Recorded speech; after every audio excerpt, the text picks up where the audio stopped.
वहीं चंडीगढ़ में हरियाणा के शिक्षा मंत्री कंवरपाल गुर्जर से जनता टीवी ने खास बातचीत की। इस दौरान शिक्षा मंत्री ने बताया कि स्कूलों में चल रहे वैक्सीनेशन को लेकर बच्चों में काफी उत्साह है। प्रदेश में 51% के करीब स्कूलों में वैक्सीनेशन लग चुकी है, जिनमें 17 जिलों में 50% से ज्यादा का आंकड़ा है। इसके साथ ही उन्होंने कई और अहम मुद्दों पर प्रतिक्रिया दी। देखिए। हरियाणा में बच्चों को वैक्सीनेशन लगाई जा रही है। 15 साल से 18 साल के जो बच्चे हैं उनको वैक्सीनेट किया जा रहा है और इसके साथ ही हरियाणा के स्कूलों में भी बच्चों को वैक्सीनेशन दी जा रही है। मेरे साथ हरियाणा के स्कूलों में किस तरीके से बच्चों को वैक्सीन लग रही है, कितने बच्चों को अब तक लग चुकी है, इसके अलावा तमाम मुद्दों पर बातचीत करने के लिए हरियाणा के शिक्षा मंत्री कंवरपाल गुर्जर मौजूद हैं। सर, प्रदेश में वैक्सीनेशन का जो एक तरह से अभियान है वो जोर शोर से चल रहा है। अभी जो किशोर हैं 15 साल से 18 साल के, उनको वैक्सीनेट किया जा रहा है। स्कूलों का क्या स्टेटस है? देखिए, उसमें बच्चों में काफ़ी उत्साह है और बहुत उत्साह के साथ वो वैक्सीन लगवा रहे हैं और हमारा स्टाफ भी उसमें पूरा सहयोग कर रहा है और स्कूलों में काफ़ी बड़ी मात्रा में काम चल रहा है और अब तक 51% से ज़्यादा जो हैं बच्चे जो हैं वैक्सीनेट हो चुके हैं।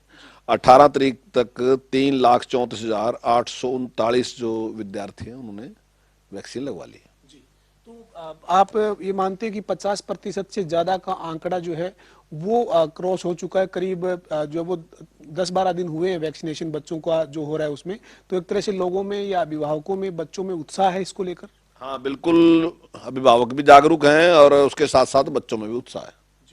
तो ये जो वैक्सीनेशन को लेकर आपकी अभिभावकों से या बच्चों से अपील क्या है? सर, एक बार आप क्या कहना चाहते हैं कि जो जिस तरीके से उत्साह है या जिस तरीके से उन्होंने भरोसा किया है वैक्सीनेशन में, आगे इसको बनाए रखें और ज्यादा वैक्सीनेट हैं?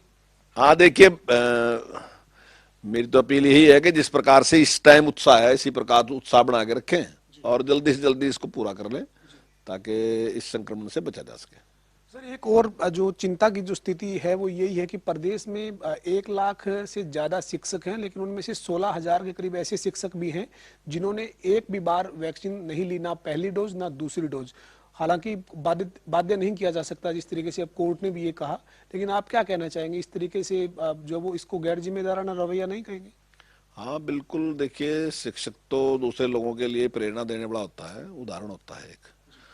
तो मैं समझता हूँ कि जो सभी शिक्षक हैं उनको निश्चित तौर से वैक्सीन लगवानी चाहिए। ये बात आपकी सही है कि कोर्ट ने कहा किसी को बाध्य नहीं किया जा सकता, लेकिन स्वयं ही उन्होंने इस प्रकार का उदाहरण प्रस्तुत करना चाहिए कि सभी को डबल डोज लगवाना चाहिए।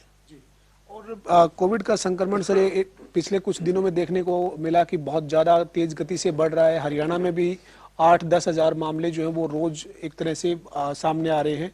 ऐसी स्थिति में स्कूलों को लेकर क्या रणनीति है सर?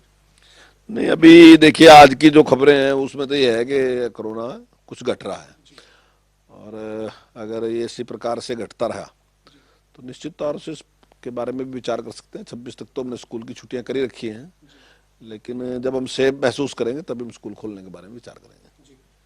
जो स्कूल खोलने का 26 तारीख तक अवकाश है उसके बाद विचार किया जाएगा, लेकिन सर बच्चों का एग्जाम फरवरी मार्च में रहते हैं और अब की बार क्या कोई विभाग से चर्चा हुई है, क्या तैयारी है? क्या ऑनलाइन ऑफलाइन जिस तरीके से एग्जाम पिछली बार जो स्थिति पैदा हुई थी उसी के मुताबिक रहेंगी? देखिए, वही परिस्थितियों पे निर्भर है। अगर कोरोना ज़्यादा प्रभावित करेगा तब तो हम उसको ऑनलाइन ही लेंगे और अगर परिस्थितियां ठीक रही, जैसे कि उम्मीद भी करी जा रही है कि जिस प्रकार से घटना शुरू हुआ है, और अगर मान लीजिए फरवरी तक घट जाता है तो फिर ऑफलाइन लेंगे। और प्रदेश में सर शिक्षकों की कमी की बात लगातार सामने आ रही है, कई बार इस तरीके की चर्चाएं हुई है। आप क्या मानते हैं, शिक्षकों की जो कमी है उसको कब तक पूरा कर लिया जाना चाहिए? क्या तैयारी है विभाग की तरफ से? कर्मचारी चयन आयोग को या फिर जो उच्चतर शिक्षा विभाग के लिए हरियाणा लोक सेवा आयोग को क्या रिक्वेस्ट दी जा चुकी है?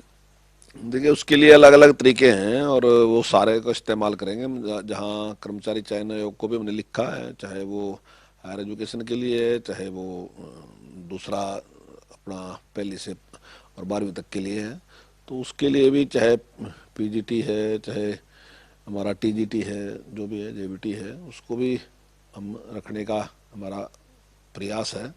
तो हमारी कोशिश है कि ये जो टीचरों की कमी है जल्दी से जल्दी हम पूरा करें इसको। सर, अतिथि अध्यापकों के साथ 2-3 दौर की बातचीत हुई, मुख्यमंत्री जी और आपके साथ अधिकारियों के साथ बातचीत हुई, उनकी तमाम मांगों पर सहमति बनी, लेकिन इसके बावजूद एक जो आंदोलन की राह है उससे गेस्ट टीचर्स की जो यूनियन है वो हट नहीं रही है। कोई अपील आप करना चाहते हो या फिर जो मांगे जिन पर सहमति बनी है उसके बावजूद आंदोलन से नहीं हटना, आप क्या देखते हैं? बिल्कुल गलत है। जब पूरी बात हो चुकी है और उनकी मांगें मानी जा चुकी हैं और उसके अलावा जो उन्होंने मांगा उससे भी अलग ग्रेजुएटी फंड मुख्यमंत्री ने स्वयं घोषणा की, जिसमें एक टीचर को लगभग 2 लाख से लेके 5 लाख तक का लाभ रहेगा। तो ये डिमांड भी थी उनकी डिमांड, ये मुख्यमंत्री जी ने अपने आप किया है। तो उसके बावजूद भी बैठना और ये कहना कि जब तक हमें लिखित में नहीं मिलेगा तब तक हम धरना देकर, मुझे नहीं लगता कि ये कोई औचित्य है। सरकार को तो विश्वास रखना चाहिए, जो है जो बातें उन्होंने कही, जब सरकार ने उस पर सहमति दे दी तो उसके बाद कोई औचित्य मुझे लगता नहीं है बैठने का। सर, मेरा एक राजनीतिक सवाल है।